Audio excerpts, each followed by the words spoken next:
আসসালামু আলাইকুম রহমতুল্লাহ। কেমন আছেন বন্ধুরা? সবাই আশা করি ভালো আছেন, আর ভালো থাকেন এ দোয়া সকলের জন্য করি। আজকে একটি গুরুত্বপূর্ণ বিষয় নিয়ে আপনাদের সাথে আলোচনা করতে যাচ্ছি, যেই বিষয়টি সকলের জন্যই ফায়দাজনক হবে বলে আমি আল্লাহ তাআলার কাছে আশাবাদী। বিষয়টি হলো সূরা ফাতিহার একটা পরীক্ষিত আমল নিয়ে আপনাদের সাথে আলোচনা করতে যাচ্ছি, যেই আমলটি বহু লোকে ইতিপূর্বে করে ফায়দা হাসিল করেছে, ফায়দা অর্জন করেছে। এবং কিতাবের মধ্যে আমলটি যখন লেখা শুরু করেছে, প্রথমেই লিখেছে সূরা ফাতিহার এমন একটি আমল যেটা পরীক্ষিত। তো আমলটি হলো, আপনি প্রথমে ভালোভাবে ওযু করে নির্জন স্থানে গিয়ে 2 রাকাত সলাতুল হাজত নামাজ আদায় করবেন।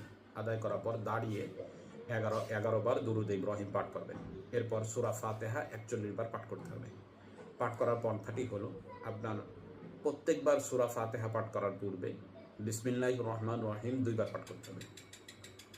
প্রথমবার বিসমিল্লাহির রহমানির রহিম পাঠ করার পরে দ্বিতীয়বার যখন বিসমিল্লাহির রহমানির রহিম পড়বেন, তখন বিসমিল্লাহির রহমানির রহিম আলহামদুলিল্লাহি রাব্বিল আলামিন, এভাবে রহিমের মিমকে আলহামদুর লামের সাথে মিলিয়ে পাঠ করবেন। এভাবে মোট 41 বার আপনি সূরা ফাতিহা পাঠ করবেন। তাতে বিসমিল্লাহ পড়া হবে 82 বার। এভাবে আপনি 41 বার সূরা ফাতিহা পাঠ করার পরে আপনি এবার সিজদাতে চলে যাবেন।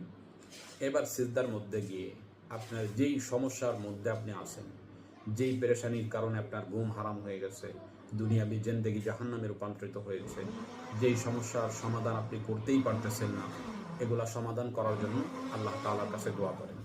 এটি এমন একটা আমল, যেই আমলটি আপনি ইখলাসের সাথে করলে সমস্যা যত বড়ই হোক, যে কোনো সমস্যা হোক, আল্লাহ তাআলা আপনার দোয়া শুনবেন এবং সমস্যাগুলো দূর করে দিবেন। বহু আকাবিরগণ এই আমল করে ফায়দা হাসিল করেছে, এবং আপনিও যদি ইখলাসের সাথে করেন, এই ফায়দা আপনি অর্জন করতে পারবেন ইনশাআল্লাহ। আমলটি খুবই কার্যকর, শুধু ইখলাসের সাথে করলেই ভালো রেজাল্ট পাওয়া যাবে ইনশাআল্লাহ। তো আমলটি স্বাভাবিক অবস্থায় যেভাবে বলা হয়েছে হুবহু এইভাবে যদি আপনি করেন, আশা করা যায় যে কোনো সমস্যা হোক, এটা আপনার জাদুতে আক্রান্ত হচ্ছেন, শত্রুর কারণে পেরেশানির মধ্যে আছেন, ঋণগ্রস্ত হয়ে আছেন, ইনকামে বরকত পাচ্ছেন না, যে কোনো সমস্যার কারণে এই আমলটি আপনি করলে আপনার সমস্যা দূর হবে। আল্লাহ তাআলা আপনার পেরেশানি দূর করে দেবেন ইনশাআল্লাহ।